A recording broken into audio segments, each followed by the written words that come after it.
উপস্থিত মঞ্চে বিশেষ অতিথিবৃন্দ, বিশেষ করে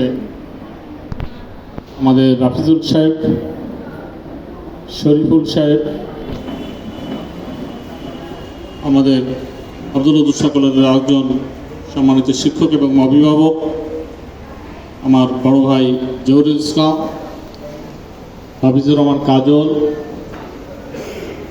অ্যাসিস্ট্যান্ট হেড, সেই সাথে প্রিয় শিক্ষক শিক্ষিকাবৃন্দ, প্রিয় অভিভাবকবৃন্দ, ছাত্রী বোনেরা, আসসালামু আলাইকুম। আমরা দীর্ঘক্ষণ আলোচনা শুনলাম, অনেকক্ষণ ধরে অনেক জ্ঞান গর্ব কথা আমরা শুনলাম। আপনারা অনেক মূল্যবান সময় আজকে আমাদের এখানে দিয়েছেন। বিশেষ করে অভিভাবকদের আমাদের এখানে যে আশা উপস্থিতি একেবারে কম নয়, যথেষ্ট আমি মনে করি। আমরা যতটুকু সচেতন তার ভিতরে আমি মনে করি যে এটা অনেকখানি অগ্রগতি হয়েছে।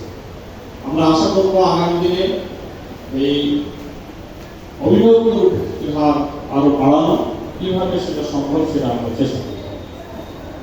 আজকে আমার প্রিয় শিক্ষার্থী বোনেরা এখানে উপস্থিত আছে, তারা এতক্ষণ সব বক্তব্য শুনেছে, অভিভাবকরাও শুনেছেন।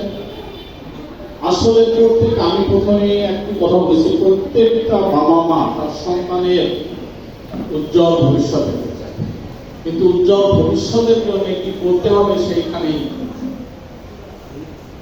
একটা ভুল ভ্রান্তি রয়ে গেছে আমাদের। আমি মনে করি এই জায়গাটা যদি আমরা পরিকল্পনা প্ল্যানিং করে আমাদের সন্তানদের পিছনে সময় দিই, চিন্তা করি, কাজ করি, সেক্ষেত্রে কাঙ্ক্ষিত লক্ষ্যে পৌঁছানো অনেকখানি সম্ভব। এই স্কুলের গভর্নিং বডির দায়িত্ব আমরা অল্প কয়েকদিন আগে নিয়েছি। এই অল্প কয়েকদিনের ভিতরে আমাদের অনেক উপলব্ধি এসেছে। সত্যি কথা বলতে কি, বিগত কয়েকটি বছর একটি সরকার ছিল ফ্যাসিস্ট সরকার, আপনারা জানেন। সেই সরকার আমাদের শিক্ষা ব্যবস্থাকে একেবারে ধ্বংস করে ফেলা হচ্ছে।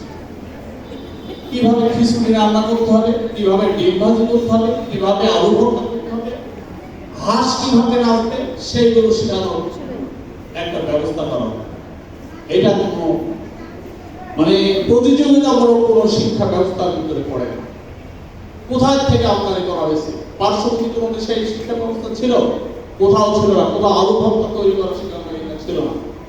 কিন্তু করোনাকালীন সময় থেকে আস্তে আস্তে শিক্ষা ব্যবস্থায় অটো পাস, 33 না পাইলেও 33 পাইয়ে দিতে হবে, 100% পাস করিয়ে দিতে হবে, মার্ক বেশি করে দিতে হবে, শিক্ষকদের এর একটা নির্দেশনা এসেছিল, আমরা জানি।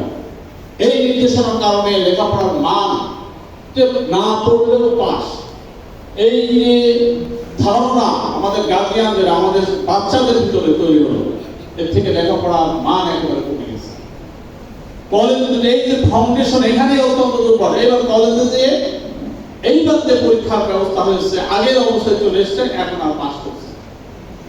এখানে এই কলেজে মনে হয় 37 জন পরীক্ষা দিয়ে মাত্র 4 জন পাস করছে। ওই রকম আব্দুল উদ্দুস কলেজ, কালপাড়া কলেজ, সেখানেও একই অবস্থা, অত্যন্ত নাজুক অবস্থা। কিন্তু এই যে শিক্ষা ব্যবস্থা বিগত কয়েকটা বছর যেভাবে ধ্বংস করে ফেলা হয়েছে, আর ফিরে এসছে